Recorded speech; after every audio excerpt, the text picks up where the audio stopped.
Good morning, everyone. It's Lee Henson, President and Founder of AgileDad, and it's time for today's episode of the Daily Standup. Without any further ado, let's get started. Today, I wanted to have a little discussion with you about the impact of your Scrum Master. So I've had a lot of questions lately from folks who are asking, how do you measure the impact of your Scrum Master? How do you gauge whether or not you have a good Scrum Master? And, I thought before we get into the crux of this, let's take a look at some of the core responsibilities of what a Scrum Master should do. First and foremost, I believe they should have three focus areas. So first and foremost, they need to make sure that they're serving the team.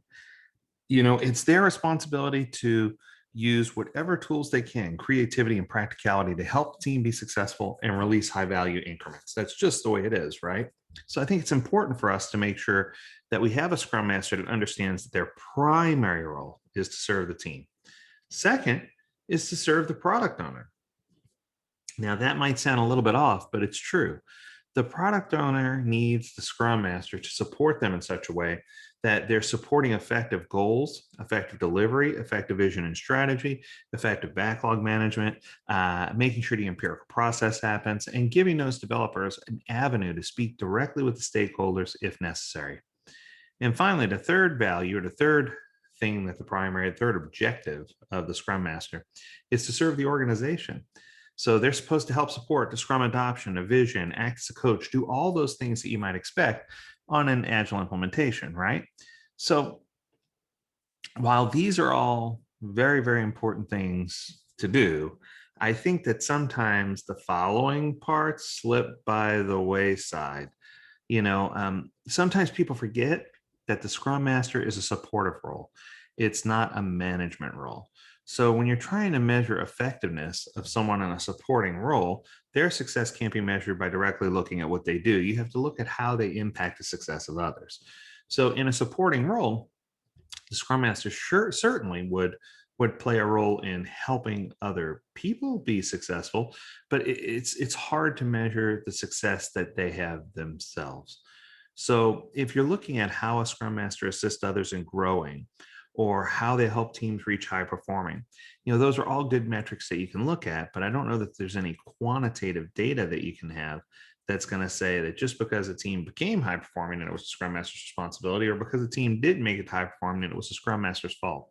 So I think you have to look at the role holistically and understand that it is a supportive role. Next, you need to understand that team roles themselves can be complex, right?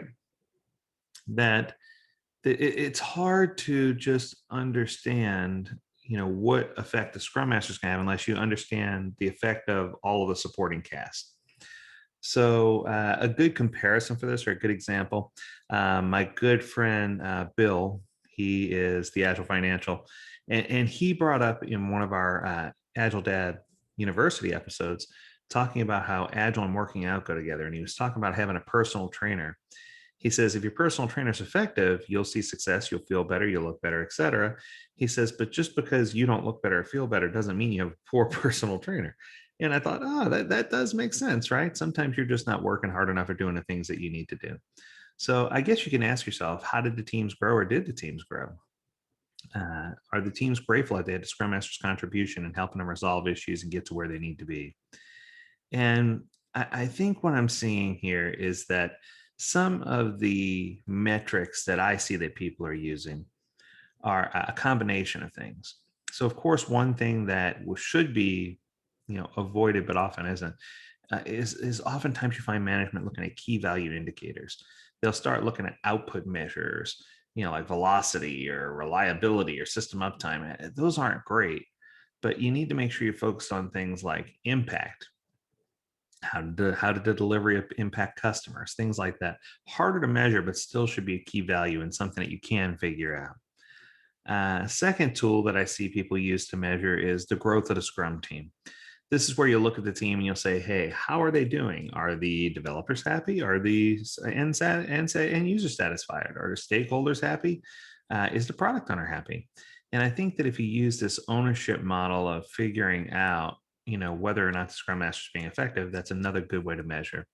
And third and finally, you want to measure the growth of coaches or other Scrum Masters that surround them. Are they working together to help create an environment to make sure that everyone can be successful? Or are they limiting their success to only the things that they're working on?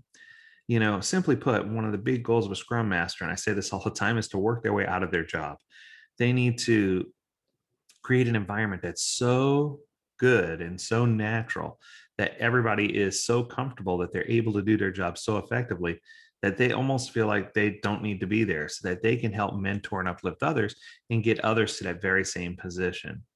Now, as with all good things, there are pitfalls, right? Just because a scrum master does their job effectively and gets the team completely healthy, all it takes is 1 ounce of poison from someone else to destroy all the work the scrum master's done.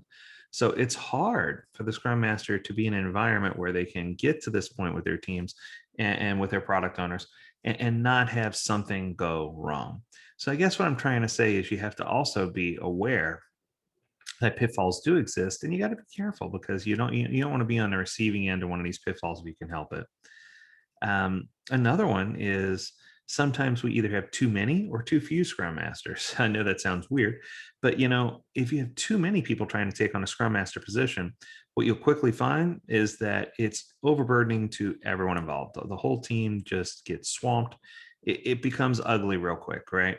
So if you have too few scrum masters, you'll find that they're running themselves ragged and that nobody's going to see an increase in effectiveness. So it's definitely interesting to think about that when it comes to the number of scrum masters you have and whether you have a good spread. My rule typically is one scrum master, one team. Unless they're really advanced, then it's one scrum master, two teams. And if they're a strong agile coach, one scrum master can suitably govern three teams, but never more than three. And I think that the last thing we have to consider is that over time, the role of agile leadership shifts. And I think that initially you have PMO directors and VPs and other people who want to run the agile squad and make sure the agile implementation happens the way that they want it to. But I think the role of the agile leader does shift. We talked about the scrum master and product owner being agile leaders in a previous podcast episode, but I think that it's important just to recognize that they are going to lead the charge and that they're going to help make sure we have effective impact. So I hope this information was helpful to you. I hope you learned a lot today. As always, I encourage you to visit agiledad.com where you can learn more about this topic and many others.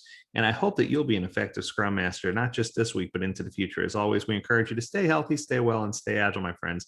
Until next time, do take care.